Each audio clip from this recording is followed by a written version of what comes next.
jechuudha. Tole hayyee waa'ee qubeeti waa'ee qubee fi kuullee irratti kuulleen kun eega sooshaal miidiyaa kanarratti gadi bahee haala fofokkata hedduudha argaa jirra jechuudha.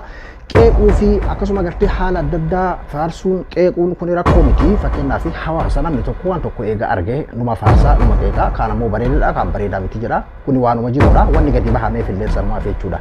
Garuu akkamitti gadi bahee eenyutu gadi baaseedha. Alama abbaan qubee kana uume eenyuun yookiin ammoo maaliif qubee kana uumanii jechuun dandeettu. Kalaqa wanti kun uuma jechuudha. Walumayyuu namni uume kun tattaaffii inni godhe kana dinqisiifatudha malee akkamitti uume isaa miti isaa beekaa sanii miti. Ariin taraan kun gadi bahee bakka waan akkana uume yoon jedhe ay kun hin ta'u wati maa wannati uumte kun sirrii miti jettee harkaa kuffisuun bareeda gootetti hamilee naa kennuu si qabdi. Garuu ammoo ka waan kana akkamiin gadi bahee itti yaadamee gadi bahee ka jedhudhaan kana ajaa'ibsiise. Fakkeenyaaf illee haasawa isaa gabaabaa kana dhageeffadhaa mee ka'e. Qorannaadha ammas implementation akka gaafatame qorannaadha. Qorannaa kana yeroo dhiyeessitu hayyoonni afaanii waan kana ilaalanii saayinsii afaaniitiin ni tahamoo hin ta'u ni tahamoo hin ta'u ilaalanii isaanii kan murteessu. Yuunivarsiitii afaan Oromoo qabdu 18 jiru hundaa walii yaamne waan kana akka qeeqa. Dadhabina qabaatu kana dadhabinni isaa hin ta'u cimina qabaatu kana ciminni isaa wanni kun ni ta'a yaada kan nuudha jechuudha. Ani dhaabbata sirii immoo baatii lama duraan walii qabaa booddii isaanii san Profeesar Tashoomee itti katabee qorannaa kana ilaalii akka nama Oromootti deebisaa sirraa eeggadhaan jenna. Garee keenya wajji mari'anneetis deebifnaan naan deebif. Maaliif garee isaanii keessa walitti bu'iinsa guddaa jira. Waggaa 19 guutuu yeroo waan kana naannessu appilikeeshinii itti barreeffamu hunda tolchee kitaaba 10 ittiin barreessee waan kana gaazexaa adda addaa ittiin barreessee oofu jiru. Takkaa sooshaal miidiyaa irratti hin baafa. Hayyoonni Oromoo guddaan immoo quba qaban keessa. Maaliif waan Oromooti keessaan gabbifamee hayyootaan qeeqamee guddachuu qaba waan jiruuf. Har'a isaan dhuunfatti waan waliraniif fudhanii feesbuuk irratti hin gaffiiganii hawaasa burjaajessuuf yaala. Burjaajessuu mun danda'a. Because afaan kun afaan kiyya gabbifachuun ana qabdi jechuudha. Atis na wajji qabda saayinsii afaaniitiin fiddee waan kana lakki hanqina qaba kana qaba dhaabbatu lakki cimina kana qaba itti fufu ati qabdi jechuudha. Kun waan afaan fiitii jechuu barbaada. Amma mees tarasan asirratti maal komachuu dandeessati? Maaliif waan akkasii yaaddeeyyuu yookiin ammoo maaliif qubee kana uumte jettee komachuu dandeessamoo maaliif gartee waan kana uumutti si fakkaasechuu ni dandeessamoo hin dandeessu jechuudha. Yaada isaatii fedha isaatii waan barbaade ka'ee uumuu waan barbaade kalaquu mirga isaatii jechuudha. An hawaasatti gadiin hin baane waggaa 18 citiidhaan keessaan qabamee shaakala adda addaa irratti godhaa jira. Kitaaba ittiin katabee gaazexaa ittiin katabee appilikeeshina gartee isa ittiin katabu qubee kana ittiin uumuu hunda uuma. Deetiin akkasitti hojjetaatiin jira ka jedhudha. Jechuun bara fudhatuu qabnaa jechuu kiyyaamti beeka. Mee isa maaliin komatuu dandeessa? Inni akka nama tokkootitti waan kana uume ka gartee ammoo waan kana ni ta'a hin ta'u jedheetiin murteessu hayyoota afaaniiti saayinsii afaaniiti jedheetiin akkuma inni dubbatee jira jechuudha.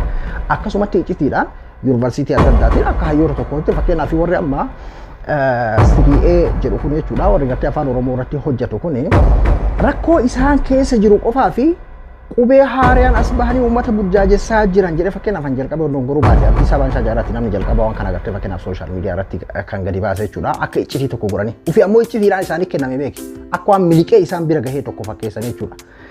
Fakkeenyaaf namni kitaaba adda addaa kana katabu kan gaazexaa adda addaa kana baay'isu amantummaadhaan saahibatti akkasuma gartee hayyoota adda addaatti kitaaba tokko fakkeenyaaf nam tokko maxxansee gulaalii jedhee namatti kenna. Namni gulaalii jedhee itti kenname sun osoo kitaabni sun hojiirra oolamne yoo cal jedhee akkuma gartee inni jedhe sanatti gadi dhiise fakkeenyaaf sooshaal miidiyaa kanarratti mee amma waan kana tilmaama keessa galcha. Ani amma akka nama tokkootti wanti natti mul'atu sirra maalinni mastara san maaliif yaada kan uume maaliif san uume miti kun jedhee akka sooshaal miidiyaa irratti gadi baasee takka namaan hin burjaajessine jedheeti jira. Warrummaan iccitiidhaan itti kennamee akka qorannootitti ilaalaa yaada keessan naaf kennaa jedhee inni yaada irraa eeggataatiin jiru waa waggaa 15 waggaa 16 17 18 gartee keessoodhaan inni hayyootaan mee waan kanatti jira kun hoo dhalaala hayyoota raajisaatiin jiru fuudhanii sooshaal miidiyaa maxxansanii akkanatti hawaasa keenya ittiin burjaajessaa hawaasa keenya ittiin qoqqoodaa hawaasa keenyaaf ajandaa ta'an jechuun dhiifa malee naa godhaa maal akka yaadan dhugaa rabbii annaaf galuu dite jechuudha maal akka isaan keessaa argatan fakkeenyaaf amma namni tokko isaa lama fakkeenyaaf wanni waan fokkataa waan ta'eef saaxillee akkasii osoo gadi hin bahin hayyootaan laalamee hambisuu ni danda'ama ajandaa osoo hin taane amman tana qoqqoodamiinsa hama amantii ganda akkuma isin hubetan fakkeenyaaf diinan nu keessa jira ka'eessumaan saba kana jijjiirra. Basaasa gartee karaa warra biyya bulchuutiin haa ta'u akkasuma gartee kan biraa kan afaan keenya barellee haa ta'u warra Oromoo kana gartee yeroo fakkeenyaaf masgiidni diigame yoo jedhame masgiidni diigamuun akkasii gaafa dhiyooma fakkeenyaaf shaggar keessa bar waan wal fakkaatuu fi waan kana kaasaa jira gaafa shaggar keessa diigamu gareen tokko maal jedha gadi baheeti lafa shaggar irraa masgiidni maal godhaa lafa tuulamaa irraa maal godhaa lafa kiristaanaati arabni arabatti biyya arabaatitti haa galuu haraka antana qubee islaamaatii jedhamaa jira an kadeessa illee dargaggoo isin dubbadheetiin ture ifaa bilisatti gadi bahanii warroota akkana jiran hedduudha argaa jirra jechuudha.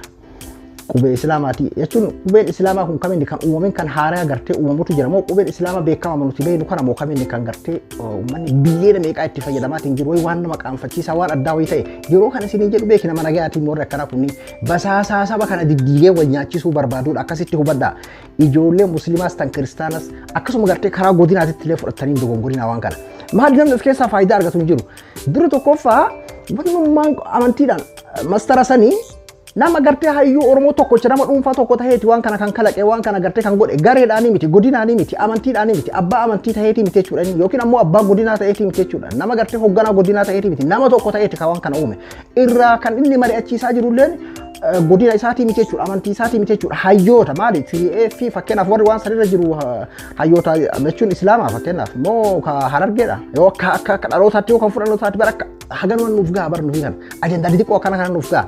Kanaafuu ijoolleen keessattuu dhalattoota harargee taatanis waan kana ilaaltanii dhugaa isiniif fakkaate warri bakka akkasii akkana jettanii miira keessan of to'achuu dadhabdanii dogongora keessa hin seeninaa as keessa akka gartee ajandaan basaasaa ajandaan nu diiguu barbaadu kan gartee kanaan ajandaa akkana kan nu jidduu gadi afeetiin waan barbaade hojjetuu barbaadu uummata irratti akka gartee uf dagannu kan godhuu barbaadu akka jiru hubadhaa waggoota shanan kanallee akka gartee kanarratti hojjetamaatiin turellee hin dagatina amma kana jechuudha akka bal'inaan deemaatiin jiru akkuma agartan kana fakkeenyaaf qubeen kun qubee islaamaati kan jirudha qubeen islaamaa qubee mataa isaa danda'eedha yoo lakkii gartee nuti qubee islaamaatitti fayyadamuu qabna hayyuun tokko jedheeti kan gadi ba'u taate ifaa bilisumatti gabbahee dubbata waan dhoo isaatii miti maajikii miti waan addaatii miti jechuudha inni burjaajessadhaaf waan akkanaa kan deemamuu fi inni muslima ta'uudhaaf harargee ta'uu qofaaf yookiin kara godinaatitti yookiin ammoo gartee gara oromummaa mulqanii gara biraatitti geessuudhaatti waa hedduudha kan deemamaatiin jiru jechuudha. Kanayyuu fakkeenyaaf akka nama tokkotti akka irraa gorfamnuu fi waan kana godinaa fi amantiidhaan namni wal qabsiisu kamiyyuu akka ganda tokkollee amantii tokkollee akka bakka hin buune hubattanii qaroomachuu qabdan isin. Yoo inni asii kana jedhe gamas irraa deebisaa maaltu as kennamaa itti yaadeeti diinni yeroo waan akkana kana dubbatu akkasitti hubachuu qabdanii jechuudha. Fakkeenyaaf amma qeeqa sooshaal miidiyaa kanarratti deemuu fi haalota adda addaa maalii kanaa miti. Ati jechuun wanni guddoon maalinni kan qaroomachuu qabu wamma fakkeenyaaf keessattuu ijoolleen dhalattootaan ganda mastar hasan taatanii fi akkasuma ijoolleen musliimaatillee jechuudha waan tokko akkasuma gartee ijoolleen kiristaanallee jechuudha gowwummaa irraa of eeggachuu gowwoomuu irraa of eeggatuudha. Ati qaama garasiin akkasitti deemu saniin dhaabadhu jechuun hin dandeessu akkuma reefuu isin kaase fakkeenyaaf masgiidaan wal qabatee hawaasni mootummaadhaan irraan digii yeroo jedhu ka gabbaa immoo qaama dhuunfaatti kan gartee akkana jedheeti yookiin ammoo uummata tuulamaa uummata maccaa jedhee ka waan biraa haasa'u jechuudha. Gareen suni maali kaayoon isaa ka jedhu daftee qaroomattee siif galuu qaba jechuudha.